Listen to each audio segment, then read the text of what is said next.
Legend of Total War here, and today we're going to be analysing the latest video from Creative Assembly, the Total War 3 Kingdoms Diplomacy Gameplay Reveal Part 2, of which I did the first one. You guys seem to appreciate it, so happy to go in and do it again for this one. And also, I'm very curious to know what is in store for this video. The previous one gave pretty much all ticks in my regard. I was very impressed by what they showed in the diplomacy thing. As far as what I saw, it's probably going to be the best diplomacy that we've seen so far in a Total War game. But let's see if they continue along the lines of impressing us, or whether we've got disappointment ahead. Let's see.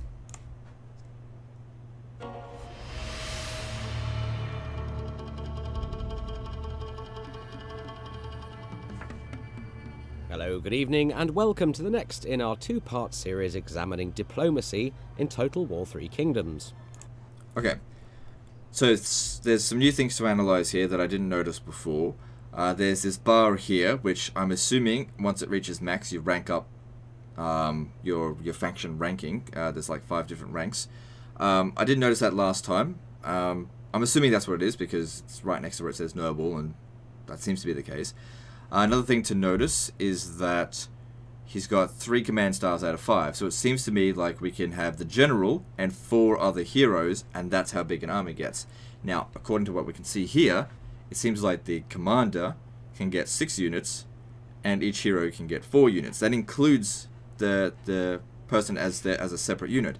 Now, if that is the case, that means we get 6, 10, 14, 18, 22 units plus 5, meaning 27 total units in an army, which is the largest we can actually put in a single army that we've seen before, unless the last spot can only get 2. I don't know, but then again, these guys would have an individual slot themselves, so that's interesting. We've got some new bars here. This means, I don't know, this army costs 1,340 and has 1,902 members, men in it.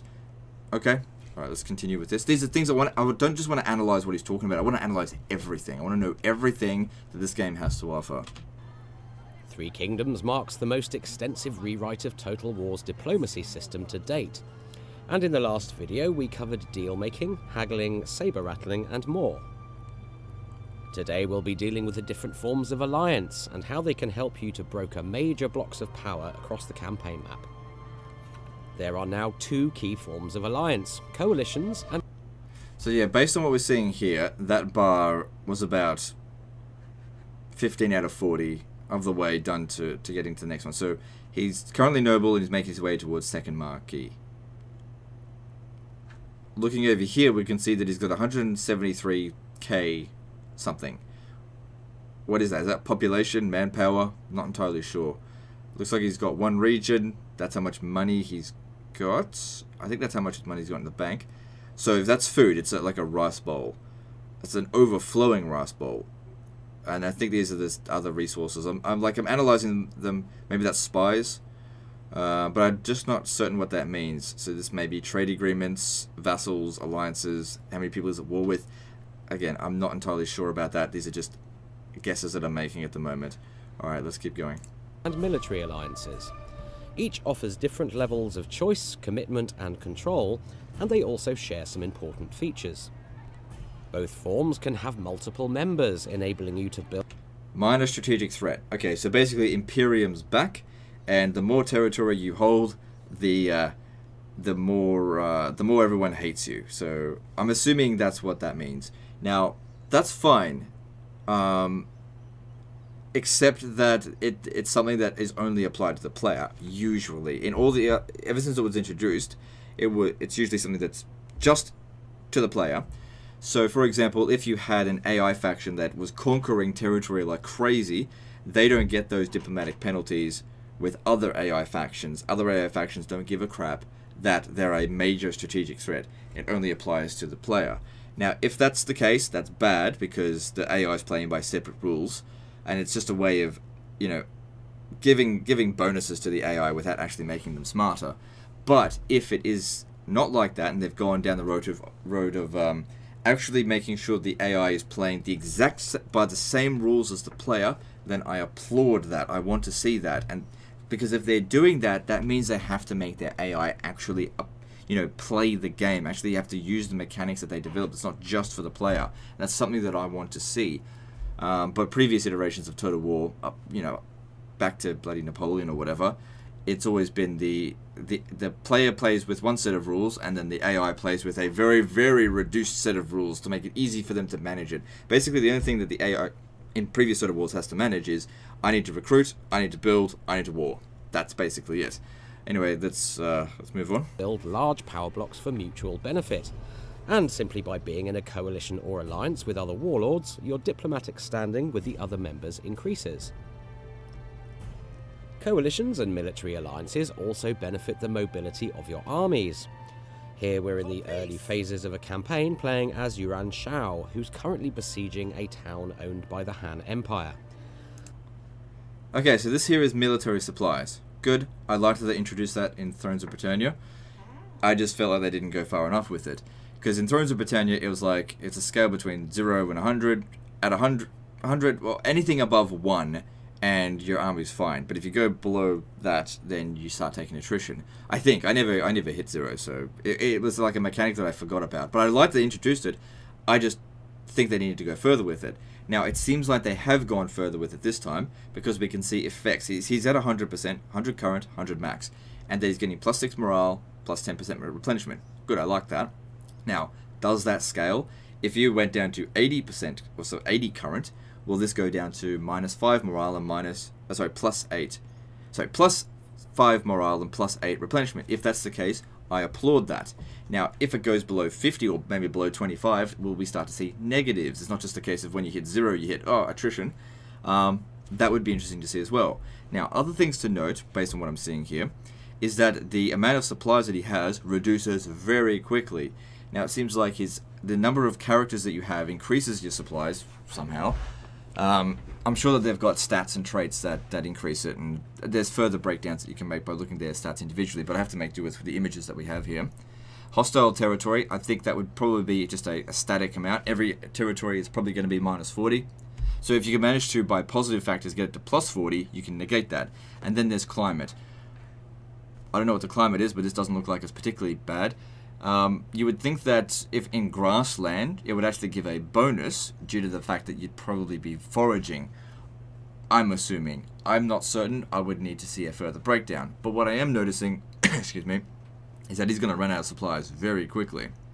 As he's in enemy territory, we can see he's getting a major neg. And on that note, he's got to siege this settlement for 15 turns to starve it out. Obviously, you're going to assault that, right? Pretty much straight away, unless you're forced to have to make siege equipment, like in Total War Attila, even though they can bash down the gates, or in Total War Warhammer, where units need to have the siege attacker ability, even though every infantry unit has the ability to pull ladders out of their ass. And we have seen in the past with this that every infantry unit is able to pull bamboo sticks out of their ass and climb the walls. Now, I don't exactly see too many walls here, so it doesn't look like it's walled, but I don't know. So, just curious, just things that are coming. Like I said, we're going to analyze everything. And if you think I'm nitpicking, well, that's because I'm analyzing everything. I'm not. Anyway, let's get going. Negative to his army's military supplies each turn. Meanwhile, his eldest son, Yuan Tan, is holding the front at home, and instead gathering supplies each turn. Oh, hang on, I saw coalitions and supplies at home. And so, it does scale. Great. That's what I want to be seeing. Over here, he's at 60%, and it's providing less of a bonus, plus 2 morale, plus 5 replenishment. Now, based on what I see there, because that's plus 2 morale, not like plus 4, probably once it hits below 50%, we'll start seeing negatives. I'm fine with that, but I probably would have thought, 25% would have, whatever, I'm nitpicking with that. But whatever the case is, that gets a tick from me. I like that. Let's keep going. And instead gathering supplies each turn.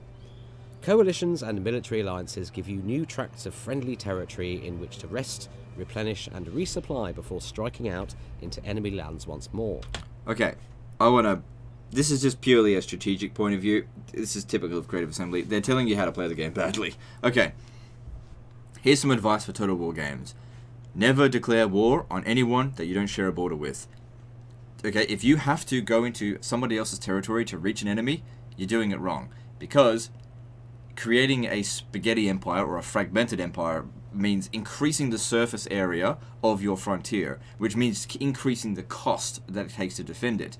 You shouldn't do that. So, although that happens from time to time, you should really, just a strategic thing in terms of total war, you should really take every effort possible not to have wars with people that you don't share a border with. Just a little tip from me to you. So let's break down the two forms of alliance. A coalition is a looser, lower commitment sort of arrangement than a military alliance. Forming a coalition is relatively easy as long as you have a neutral... So in terms of a coalition, the main thing that I'll be comparing this to is EU4's coalition. In terms of when a country, an independent country, accumulates aggressive expansion in that it expands quickly and aggressively, and it accumulates a negative modifier to all people in its local vicinity, and that people who have a certain amount of aggressive expansion grievance with that faction may form a coalition, and that the coalition is targeted purely at that one nation, and that if one member goes to war with it, all members go to war with it, either on the offense or the defense. And it can be a really effective tool to stopping the player from steamrolling early on, and by stopping the AI from steamrolling as well, and by absolutely smashing down factions that have grown too big too quickly. So it'd be interesting to see how this works in this. or better diplomatic standing with the other party. Being at war with a mutual enemy is also a definite bonus, of course. Let's see if we can get a coalition signed with Liu Bei. He names his price, which we can well afford, and yes, the pact is signed. Now, if we arrange the diplomatic faction list by group, we can see we're now part of the newly formed Thundering Sky Coalition. Now, this is just being really nitpicky, but can you rename your coalitions, or is it auto-generated? Doesn't matter either way, just curious. Once a coalition is signed, any member can invite another warlord to join. But like many major actions that a warlord wishes to perform in a coalition, the consent of all parties is required. So if we go on to invite a new warlord to the coalition, for example, the action will be voted on by the other members, and the majority rules. So if we propose inviting Cao Cao to the coalition, for example, we can see Liu Bei looks well upon. It didn't update. On this. Diplomatic standing plays a strong role in voting, of course, so the higher your standing with other members, the more likely it'll be that they'll vote in favour of any coalition action you declare. Now that we're in a coalition, we gain visibility over our fellow members' lands, where our armies can, of course, now resupply on their travels. So we can see that they've got the blue ring around them, meaning that they're essentially an ally. So I'm assuming then you can't declare war on members of your alliance, of your coalition. Now this seems more like a friendship pact than an actual coalition from like EU4, which is fine, but that's, I'm sort of just comparing with what we've seen before and so seeing what's the closest fit to this. It doesn't seem like a coalition EU4 style, but more like we're a buddy group. It's like the butt buddy group or whatever of these guys. In addition, you can only switch characters and their retinues out of armies in friendly territory, and allied territory counts as this. Now, when by switching them out, does he mean disbanding them, or can you actually like grab one of these guys, pull him out of the army to create his own army? Because if that's the case, cool. And if it's not the case, because one thing that's been a bit of a nuisance ever since Rome 2 is not being able to pull units out of your army to like deal with separate threats. No, the whole force has to stick together all the time. And whereas in previous Total Wars you could split your army up to do different tasks, which was far more strategic than what we've had recently. I don't know until we actually see it, but something to think about. Being in a coalition also means you're strengthening ties with increasingly friendly factions that might join you in your war. So no longer is our border considered white, it's now green. Whatever, it's just but different that colour. is not a given. This early in the game, for example... This is nitpicking, but in terms of colour blindness, green and red is often the exact same thing for people, so I hope there's a colourblind mode. With relatively small holdings and wars of their own to contend with, our coalition pals may not be so inclined to join in. As a loose arrangement, there's no formal obligation for coalition members to join each other's wars. So as we declare war on Yuan Shu, we see there's no vote required. We can then, of course, go cap in hand to our coalition members afterwards and seek their individual support in such a war. But their military support will still need some negotiation. Okay, so out of curiosity, it seems to be that you can basically get people to join your wars. Now, is that exclusively to alliances and coalition members? Or can you go to somebody you have no relations with and be like, hey, want to jump in my war on this turn and we'll gang bang him together? If that's the case, that's not really really good, because one thing that you'll see in like Total War Warhammer is like, let's just use a specific example. You say you might be playing as Hexawaddle, let's use that as an example, the Lizardman, Mazdamundi, and you're up against Skeggy, and you're throttling the bastards, and you're just about to finish them off, and then on the eve of you finishing them off, they call in somebody into war, and suddenly you're at war with someone that you had no issue with, didn't share a border with them at all. They call in friggin' Nagaroth or something like that, and you'd be like, why the hell is Nagaroth supporting Skeggy, sort of thing. They weren't allied, they weren't friends, they were a completely different race. They should actually hate each other, because, you know, Skeggy is a Norscan faction, and you just think to yourself, why the hell did this even happen? And then what ends up happening is you end up defeating Skeggy, and then you're fighting Nagaroth, and then Nagaroth calls in someone else, and so on and so forth, and then eventually everybody's just calling everybody into war, and it's a big old shitfest, and you just can't get out of it. I hope that's not the case. Especially if a coalition member is friendly towards the warlord you've just declared war on. In short, you can merrily engage in private wars without involving the entire coalition. Coalitions are easy to arrange. So does that mean like the coalition's more like a defensive pact sort of thing?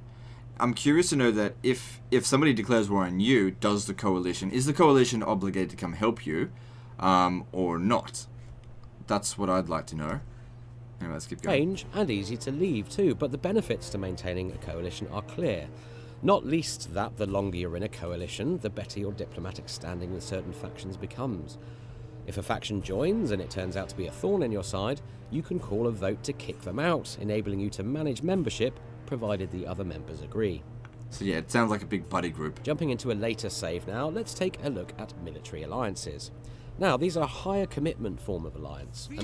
Okay, so he says later save, but it says 193. So that means it's 2 years later, which means 8 turns. That's not exactly later, but whatever, I'm nitpicking. Now, we've got some other things to look at here. We can see this bar. It's not full. Now, what that means to me is that this is actually overall army strength. So this is an indication of how full strength you are, because you can see here that these guys are replenishing, and it seems relative to the amount that he's lost about a quarter of his troops, or maybe a fifth. So that's an interesting indicator, I guess, and maybe that has something to do with this. I'm not entirely sure. Maybe that's supplies based on what I'm seeing there. Anyway, let's keep going. Warlords will need to be at the faction rank of Mark. There we go. That was supply. So this underneath here, that is his supply ranking. All right, let's keep going. To sign one, though this is not required to join an existing alliance. Hang on, he was talking about stuff I By a commitment form of alliance, and warlords will need to be at the faction rank of Marquis to sign one. Okay, so factions need to be at the rank of Marquis. Okay, now, okay, I could be wrong on this, so I'm going out on a limb. But is it not pronounced Marquis? You guys let me know. Am I wrong or is he wrong? I think it's Marquis. Is it Marquis? I'm curious because whatever. It's nitpicking, but anyway. So in terms of this, though, you have to be at the rank of Marquis. Now, from what I saw, that's rank 3. Now, if he's only at turn like 8, right, or turn 12 or something, and he's already rank 3, then that seems to me like the game progression is really fast in terms of this. Either that, or he started as somebody who already... Is this the same faction? I think so. So hard to say. Maybe they just admin coded, used the debug commands to like get it up to this point without having to actually play it. I don't know. Another thing to note is like typical Creative Assembly, 1,600 gold in the treasury, spending 2,800 per turn. So next turn he's going to be in debt by 1,200. So it's just funny because I remember seeing this with Total War Warhammer when they were playing with the greenskins, and I was like, oh, so the greenskins always walk around with like negative income, and then I play, and I'm just like, no, they don't. They don't always walk around with negative income. As a general rule of thumb, don't live without outside your means. This is obviously going to cause him huge amounts of problems. This is just from a strategic level, and I know we're not supposed to be focusing on it, but it's just something that I see in all of a lot of Creative Assembly's videos, is that they really don't play the game very well. Of course, they're not necessarily trying to. They're trying to show you the mechanics, but whatever. Let's move on. Though this is not required to join an existing alliance. Oh my god, I really went on a tangent with that. So, rank 3 you can make military alliances, right? That means you can't establish a military alliance at the beginning of the game, unless you get up to rank 3 really quickly. Now, does that mean that once you get to rank 3, Marquis, that the AI plays by those same rules? So, for example, you finally reach Marquis, you've got like 4 or 5 regions, or 6, 7, I don't know how many it's going to be, and then you see someone who's like got 1 region, and yet they've got a military alliance, and you think to yourself, there is no way this turd is a Marquis. The AI just gets to bypass game mechanics. I'm not saying that it is the case. I'm just curious if that is the case, because that's bad if it is, but I hope that's not the case. That small little turds can't form their own alliances because they're not Marquis, that kind of thing. And it would be interesting to know in diplomacy, and I haven't really looked at it, if you look at, say, Cao Cao right now, what his noble rank is, and I'll be looking at it next time I see it, because I'm curious. You can also transition a coalition into a military alliance on the strength of a vote, and again the warlord who proposes this must be a marquis or better.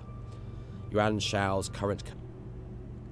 Yes, okay, good. So he's a second Marquis, so it seems like the AI has to play by those same rules. Good. That's all I want. That's what I wanted to know.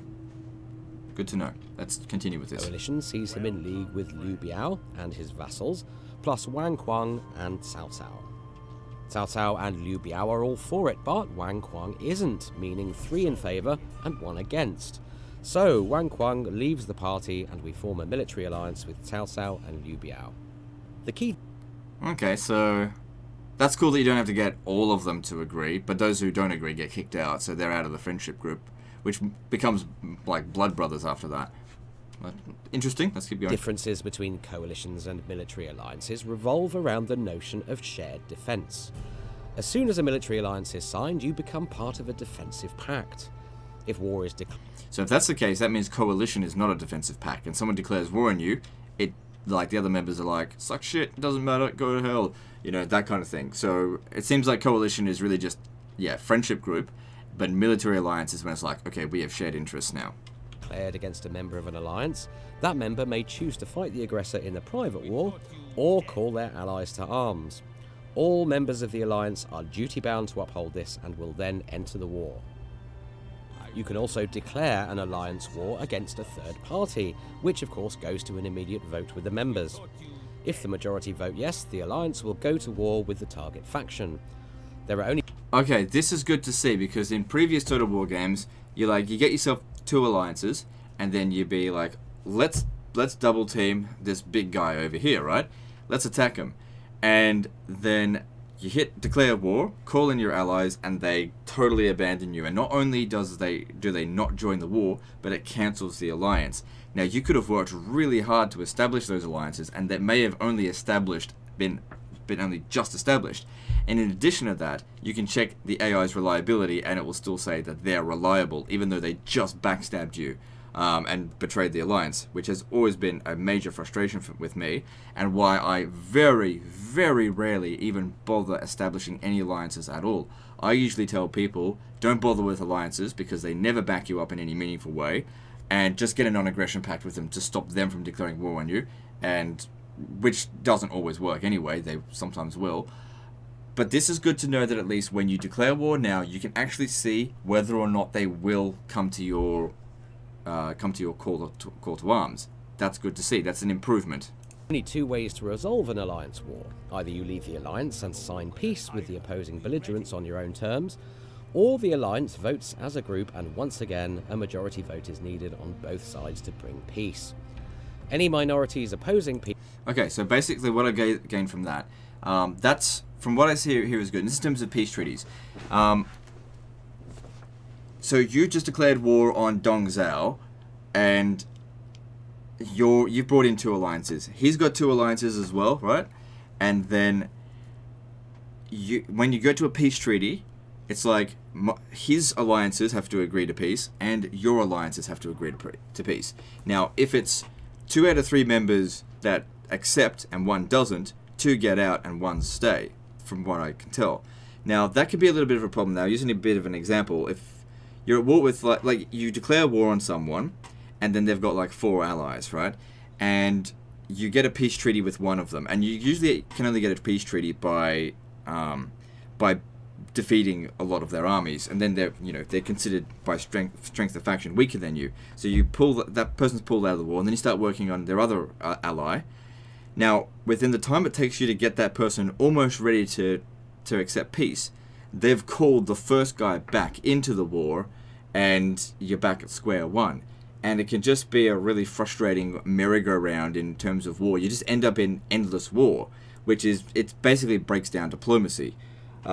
So hopefully it works a little bit better with this. But from what I'm seeing, I really need to see this in action. From what this has been, in my opinion, a big problem with Total War. Something that Paradox Games handles much better, in that the person who started the war negotiated with the person who declared the 2 leaders of war negotiate, and all allied party members, all on both sides, based on their contribution, either get or give, based on their contribution, which is a very good system in terms of EU4.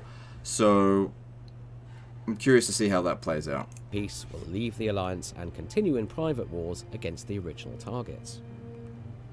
Neither coalitions or alliances stop you from engaging in private wars, of course. You can still declare war or sign peace with other individual factions at your leisure. Now, all of this adds up to a system where, over the course of a campaign, you'll see coalitions form over time as different warlords' goals and situations align. The AI understands the value of such arrangements and will engage in them frequently. Some coalitions will be fleeting and will fall apart as goals diverge. Some will endure to become distinct power blocks, and some will solidify into powerful military alliances that the world begins to revolve around.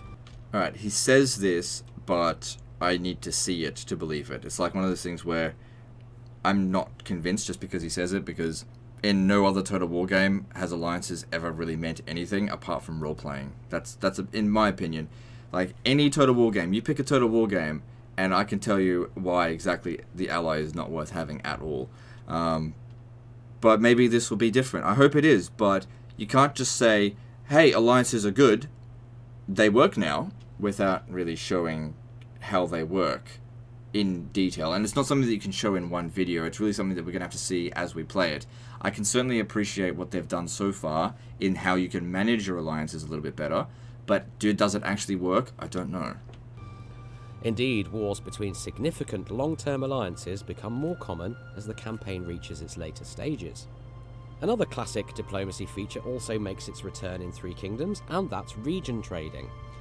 Alongside food, money, ancillaries, and numerous other diplomatic treaties, territory can now be used as a bargaining tool in diplomacy, and it's about the most valuable commodity going.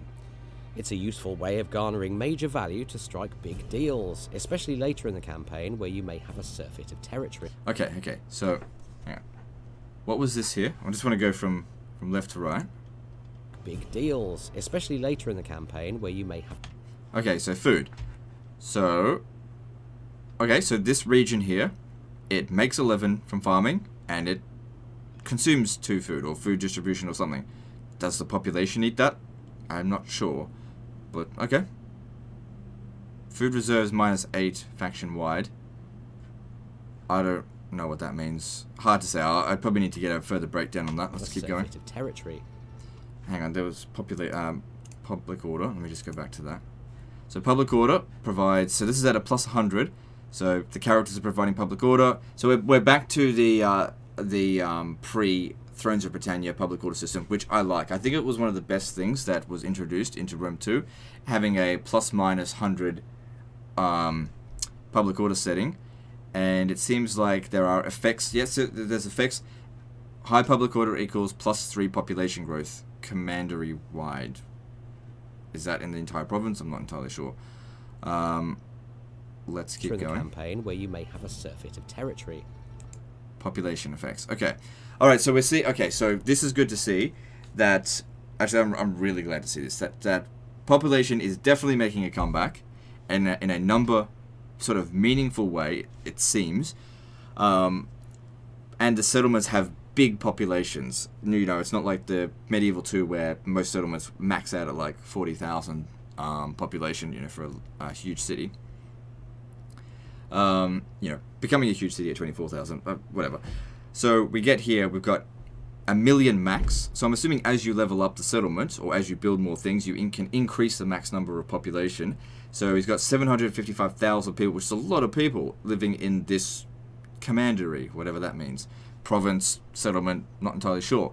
And it seems like he's got a static amount of growth. It's not like medieval 2 where it's like squalor reduces population growth and food increases it. I can't see anywhere here where this amount of people eats, you know, such and such amount of food. So I'm curious to know how is food spent. Maybe they'll talk about it later. Not entirely sure. But you can see here when we add this up, 6 plus 6, 12 plus 4, 16. That's, you're getting 16,000 people introduced per turn, which is a lot for a season, I guess, maybe. And it has certain effects. So this is the high population. Right. You don't get like a tax income necessarily from the population. As the population increases, it has certain effects. I'd be interested to see what these milestones would be. Reduces construction costs, reduces construction time, 50% income plus from peasantry. Okay, so it's not as good as how Medieval 2 does it. Okay, so in Medieval 2 you have a population, right? And the population that you have, the bigger it gets, the more your tax income. Okay, it's not a, and like if you, and it's the same with the trade as well. And that trade buildings provide the modifier, not the population providing the modifier. So it's sort of the reverse. This is, like, don't get me wrong, I'm glad that they're bringing back population, but this is not as good as how we've seen it in Medieval 2, in my opinion. Which, in my opinion, has had, Rome 1, Medieval 2 had the best population system. This is probably the third best, just behind them, because it's just a little bit on the static side of things, not providing any real individual personality with the population that's there.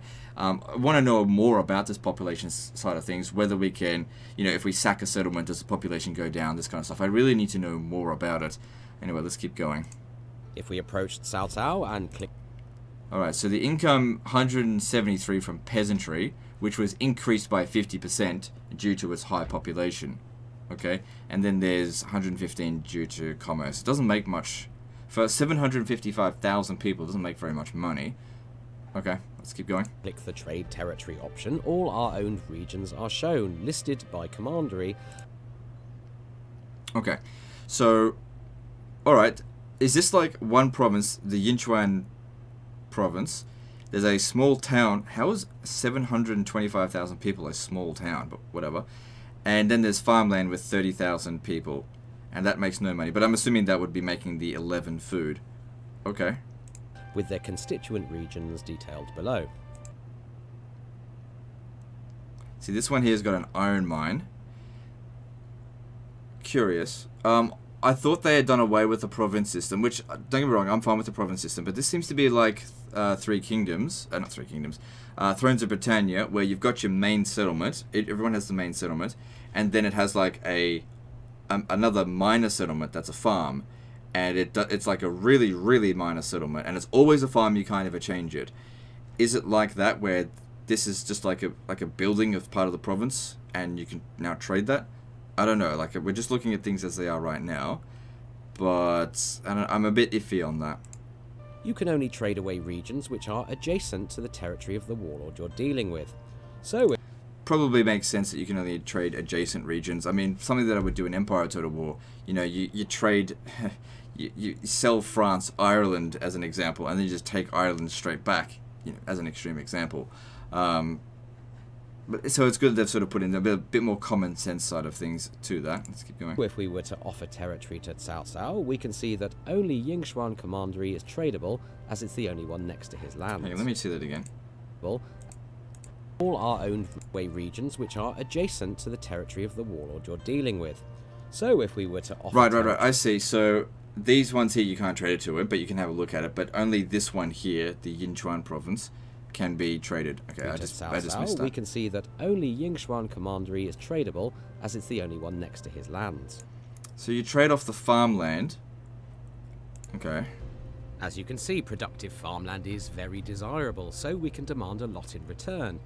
In this case, let's try 4 food per turn for 10 turns, and a regular payment of 500 gold per turn.